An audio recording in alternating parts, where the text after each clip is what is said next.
Assalamualaikum warahmatullahi wabarakatuh. Masih bersama Santri Milenial. Santri Milenial kali ini akan membahas mengenai 5 tips atau 5 cara dalam antisipasi seorang anak yang kecanduan gadget. Ayah bunda atau para asatid dan juga pendidik sekalian, yang perlu diperhatikan adalah dunia sekarang beda dengan dunia zaman dulu. Artinya didiklah anak kita sesuai dengan zamannya. Artinya kita tidak bisa memaksakan anak kita itu harus seperti saya, enggak. Tetapi yang kita inginkan itu yang boleh kita inginkan, anak kita harus bisa memanajemen hidupnya. Nah, 5 tips tersebut yang pertama adalah perhatikan dunia anak.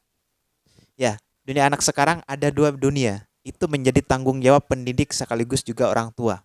Dunia virtual dan dunia nyata. Dunia nyata jelas, yang dunia virtual yang kadang kita nggak artinya kelewat, bahkan teledor mungkin. Itu juga tanggung jawab kita. Kenapa? Yang mempengaruhi sekarang tidak hanya dunia nyata juga, tetapi juga dunia virtual. Salah satu faktor yang menyebabkan perkembangan karakter seorang anak itu atau peserta didik itu pertama memang keluarga, kemudian juga temannya, kemudian juga lingkungannya, bahkan sekolahannya. Sekarang tambah virtualnya. Nah, virtual menjadi kebutuhan pokok seorang anak saat ini.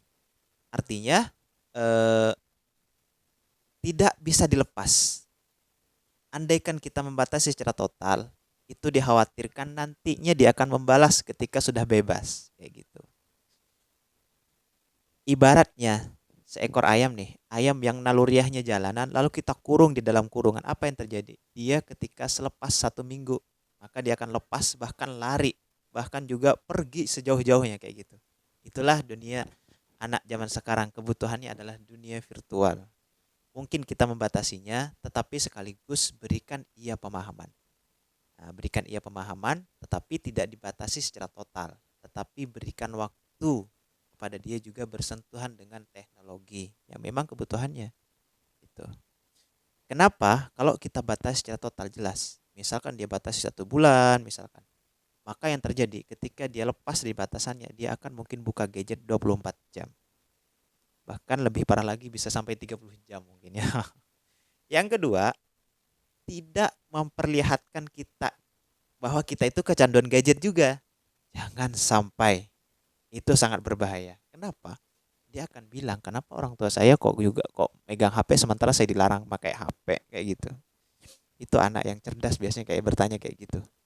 Kenapa? Anak itu memang mudah lupa akan nasihat kita. Hei, kamu jangan megang HP. Boleh kayak gini. Ya mungkin lupa besok megang HP lagi kayak gitu. Tetapi anak itu nggak pernah gagal dalam menurut kita. Nggak pernah gagal. Jadi apa yang dilakukan orang tua itulah yang dilakukan anak juga. Kadang begitu.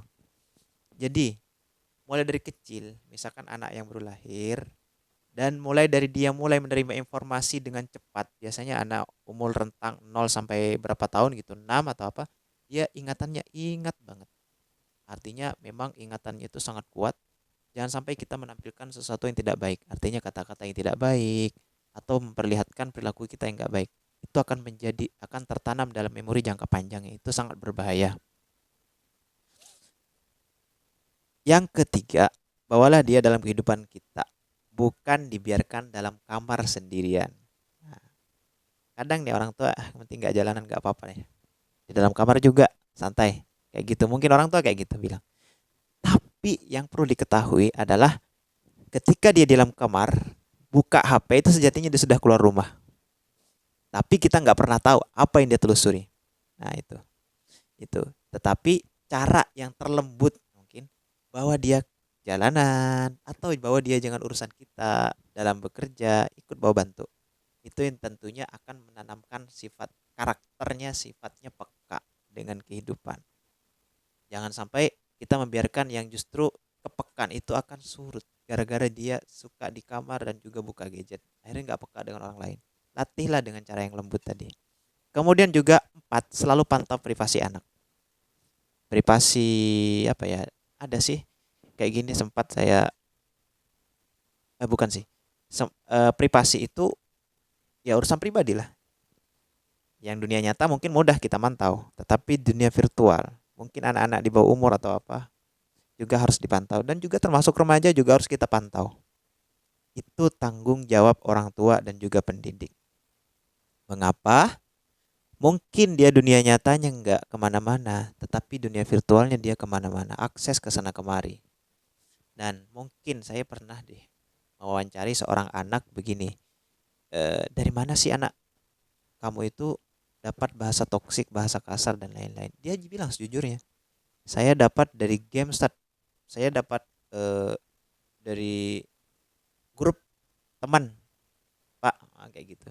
Coba deh, kalau nggak percaya, tanyakan sama anak kita, mungkin yang punya anak yang kasusnya sama, dia juga berbahasa toksik dan macam-macam kayak gitu deh. Nah, coba tanyakan dari mana. Tapi jangan tanyanya dengan cara kasar ya, dengan cara pendekatan aja lembut itu. Obrol sambil ngobrol. Artinya jangan tampakkan kemarahan kita. Kalau kita nampakkan kemarahan kita, dia akan menyembunyikan. Tapi tampakkan sifat kita terbuka itu loh. Informasi terhadap anak. Nah, kita tanyakan, mungkin dia akan bilang dari dunia virtual. Nah, artinya apa? Virtual itu sangat mempengaruhi perkembangan anak saat ini. Nah, bukan hanya ke dunia nyata. Nah, oleh karena itu, selalu pantau privasi anak, di samping juga meminimalisir waktu dia dengan gadget, diajak kemana, diajak membantu dan lain-lain. Yang kelima terakhir, jangan berikan gadget kepada anak yang belum kuat pondasinya atau ideologi hidupnya, yang masih suka ngikut, masih suka ikut bahasa ini dan lain-lain. Jangan diberikan kepemilikan. Kadang kayak gini kan. Mungkin karena eh, anak memerlukan lalu kita berikan. Oh iya, HP ini punya ada aplikasi gamenya mungkin yang mungkin mencerdaskan anak atau juga menghibur anak. Jangan sampai, karena HP itu multi multi semuanya. Semuanya ada di HP. Jangan sampai diberikan kepada anak yang masih belum sampai umurnya atau memayis tadi.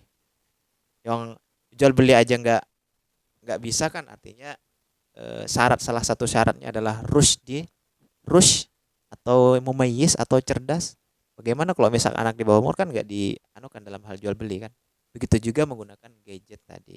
Menggunakan gadget tidak diberikan kepemilikan kepada anak yang di bawah umur. Sebab dia masih belum siap dalam segi ideologi dan pondasi hidupnya. Ketika dia buka akses dan lain-lain, mungkin dia akan terikut. Itu yang dikhawatirkan. Itu saja yang bisa Santri Milenial sampaikan. Jangan lupa juga follow Instagram Santri Milenial khusus membahas mengenai parenting. Bagaimana cara mendidik anak secara Islami. Nah itu. Oke, terima kasih. Assalamualaikum warahmatullahi wabarakatuh.